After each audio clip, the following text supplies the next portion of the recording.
everyone, welcome back to my channel. Today's video I'm showing you how we are budgeting our August 15th paycheck. For those of you new to my channel, we are paid once a month on or around the 15th of each month. I say around because when the 15th falls on a weekend, like it does for August, we're actually paid the Friday prior. So this paycheck runs from August 14th through September 14th. First, I'm showing you some of the envelopes we will be using this month. Along with continuing to fill our vet sinking fund and tire sinking fund, I've also got these envelopes for my kids' school supplies and an envelope for cash I spend at local markets and U-Pick farms. These envelopes are available in my shop if you want some. I'll talk more about this later in the video, but with most locations in my area still preferring to not use cash, I've been using these envelopes basically as cashless cash envelopes. So I always start by dating next month's calendar and getting it set up. For some reason, I'll think we're on our September paycheck. Just wait for it, I'll realize it is actually August. Being paid monthly, I don't set up a budget by the calendar month. It is just too confusing. I set up our budget by the pay month. Personally, I think that setting up a monthly budget following the calendar month is useless unless you are paid on the first of each month or you are living on last month's income, no matter your pay schedule. But that's me.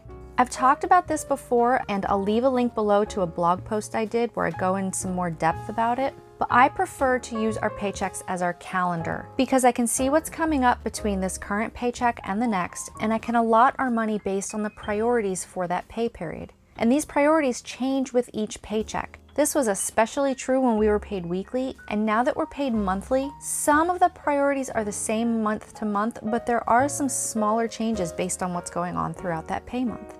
Now, this concept isn't really new. I had our light bulb moment when I was reading You Need a Budget. If you haven't read it yet and you're still struggling to find that perfect fit for your budget, I suggest you check it out. I'll leave a link to it below. They also have an online budget system if you're into the totally paper-free budgeting, and I'll leave a link to that as well. Personally, that's not for me. I need to be able to write things down for them to stick. It was too easy for us to kind of get lost with where we were on our budget when it was constantly online. After I date the calendar, I start to fill in what bills are due and when. I'm also putting in the reminders for our therapy appointments so I know how much I need to budget for that this month. Things are changing with these appointments now that school is starting. Then I write in the reminders for September and October. September reminders include our quarterly trash bill, another propane delivery, this is for our hot water and our stove, and a potential hand warmers and eraser wipes purchase. These are things that my son needs for marching band, and they will depend on which marching band squad my son is on. This year they're dividing the band out into squads, so that way they're limiting how many people are at the game. And I'm not even sure how that's going to go because our governor issued a statement saying that all sports should be delayed until January 2021. So for now, I'm holding off on these until I know whether or not they're actually doing marching band and which squad he will be on. Then I set up our debt and our net worth trackers for September, and then on to our paycheck.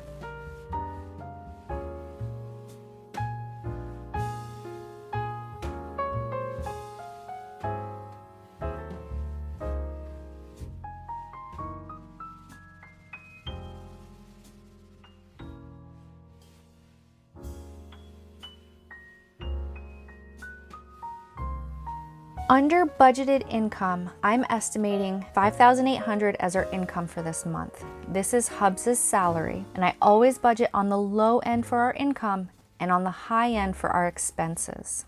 This income doesn't include any money that we will need to pull from sinking funds for school purchases, for taxes, for anything else that we set money aside for.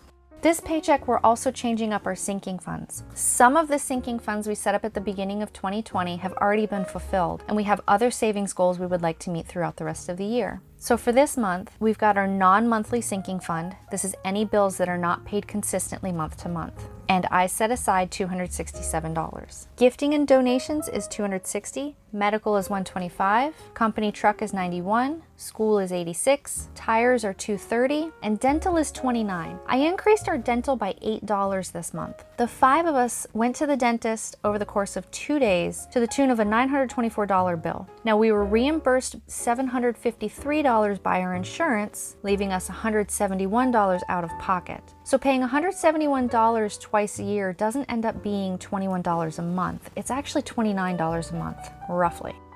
Dental has always been an estimate because I would lump it together with medical and vision. And this is the first year that I've divided them out into 3 separate savings goals. I also would pay out every 3 months. The kids and I would go, and then 3 months later, Hubs would go, and then 3 months after he went, the kids and I would go again, and so on and so forth. So I had a hard time keeping track of how much we actually spent. Back in November of 2019, the boys were able to go, but my daughter and I waited because she was sick at the time of our scheduled appointment. And that wound up being pneumonia that ran its course through all 3 kids. And at the time, we had rescheduled for the end of November, which meant that when we all went back for our 6-month recheck, it would have been the end of May. But we were under quarantine, and the end of May became the beginning of July before we were able to go back. And it just happened to line up with when my husband had his 6-month exam. So now that I know how much we will spend every 6 months for all 5 of us, I've adjusted the savings goals to match. The bills are pretty standard here this month. One notable thing is that while DChase says $200, I looked at the amount for setting up the budget and then just looked back. So some of this has already been accounted for in July. You'll see in the July budget review that there was a pool expense. We bought some shock for the pool that I thought he used the debit card for, but he actually used his credit card for, and I didn't think to look at the receipt. So the budgeted $200 is actually going to be less because some of this we've already accounted for from July's budget. And another noteworthy thing is in the bill section is K-City. This was a 0% interest that needed paid off, but other financial priorities take place. Once those things are done, this will go back up. But for now, I'm just paying minimum payments on this.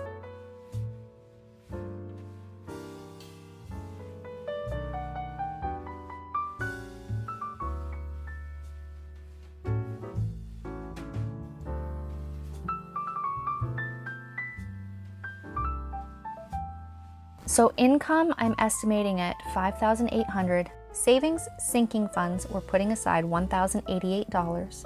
Bills, I'm estimating at $2,323. Cash envelopes, $1,330. And debit expenses, $975. So if all goes perfect, there will be $84 left to add to our checking account buffer replacement.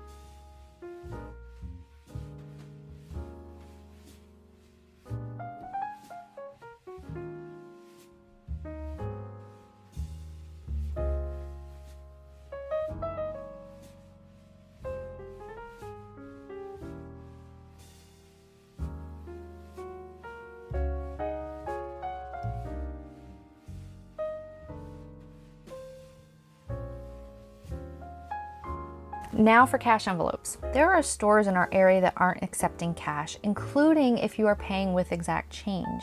This may or may not be the case where you are. It's not all stores in my area, but it is a larger portion of them. So I'm still using these printable cash envelopes, but I'm using them to track our spending in each category and hold any of the receipts. Some of the receipts do end up having multiple categories on them, and this is just because it makes my life easier with one transaction. It really just depends on the mood I'm in and how full the store is. I will say though that I did divide out all my kids' school supplies into 3 individual transactions. I was not going to sort through a large receipt trying to find who purchased which specific item. And this way, I will have a better idea next year how much I will need to save.